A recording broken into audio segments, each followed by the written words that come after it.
Good morning and happy Tuesday, everyone. First, I'd like to start off by saying how much I miss you guys. It's been what feels like months, but I think 3 weeks or so. And I miss you. I miss going to work every day, and I miss teaching you guys. So I decided to show you some pictures to brighten your day. The picture on the left is Hank and his best friend Finn. Finn's a golden retriever. He weighs about 90 pounds.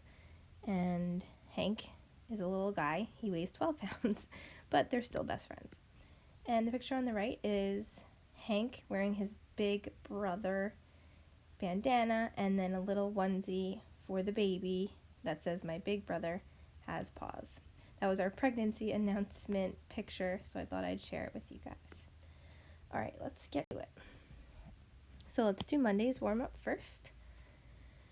Remember, the warm-up is in the separate document. You have to go back, scroll back each day, each day, and go back and try it.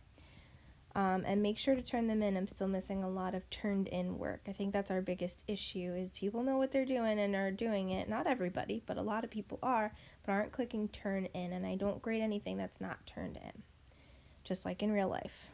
All right. So Monday's objective yesterday was I can find both area and circumference of circle. So you're just practicing more with area and circumference.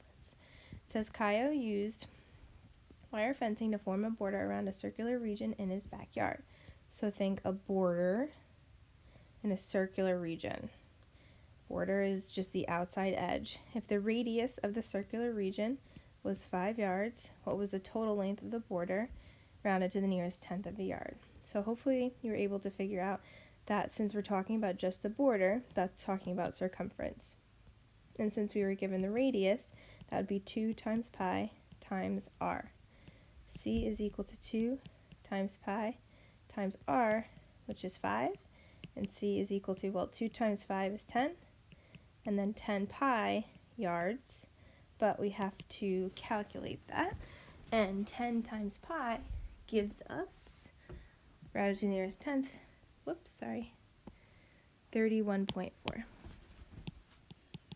yards. So that would be letter B. All right, Tuesday's warm-up. Same objective.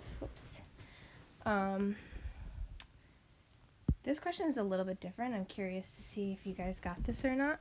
Of course, I can't really truly see, but I'm curious. This is the type of question we're learning how to do today. So you're given the circumference of the circle. You're not given the radius. You're not given the diameter, but it's in terms of pi. It says, what is the area in terms of pi? So you're given the circumference. You need to find the area. So the circumference formula is pi times diameter, and the area formula is pi times radius squared. So since we know the circumference is 15 pi, we know that if we take out both of those pi's, we know that the diameter is 15. So given the diameter, you can then find the radius by dividing by 2. So divide that by 2, 7.5. So now we plug into the formula. Area is equal to pi times 7.5 squared. And then you calculate that. Let's see, 7.5 times 7.5 or 7.5 times or squared is 56.25, and that will be pi, and that is the area. So that is letter C. So C and B. All right, let's get into the lesson. So the lesson is exactly what I just showed you in the warm-up. So if you understood that, you're in good shape. Problem solving with area and circumference. So you are able to find the area and circumference of some circles without being given the radius or the diameter. Just like in the example in the warm-up, you were given the circumference. So example 1 is similar. It says find the area of a circle that has circumference of 10 pi. So circumference of 10 pi and then area. Just like everyone to know that I'm currently playing with Fetch with Hank as I'm recording this video. All right, so we know that the circumference is 10 pi, but like I mentioned before, we know that the circumference formula is, let me show you. So we know it's pi times diameter, but we can also write it as diameter times pi. We don't, but it doesn't matter because it's just multiplication, so it's commutative. So if I wrote diameter times pi, now you can see C is equal to, well, everything is the same except for this. So what I'm saying there is that the diameter is 10. Okay, so the diameter is 10 because that's the number that's being multiplied by pi. So D is equal to 10. All right, so now we have to find the area. So A is equal to pi times r squared. A is equal to pi times, and then we divide that by 2. We get 5. Remember, we're dividing by 2 because the radius is half the diameter. So then 5 squared, area is equal to 5 squared is 25, 25 pi. And I didn't put any units, so just 25 pi. We can leave it in terms of pi. Sorry, I didn't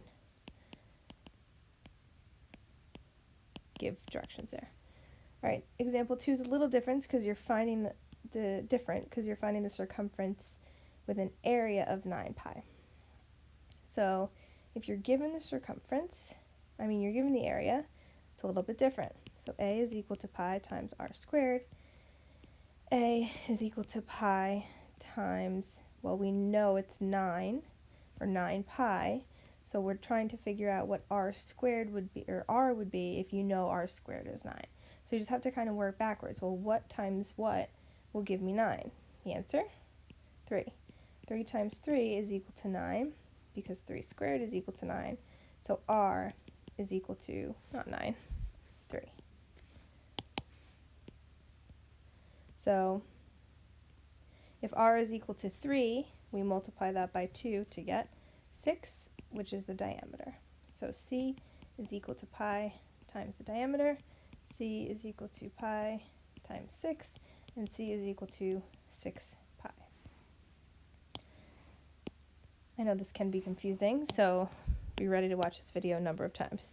So example 3, find the area of a circle that has a circumference of 200 pi.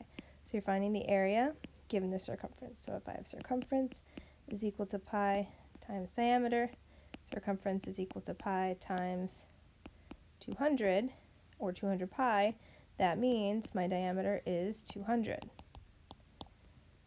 which means that the radius would be half of that, 100. So then take your area formula.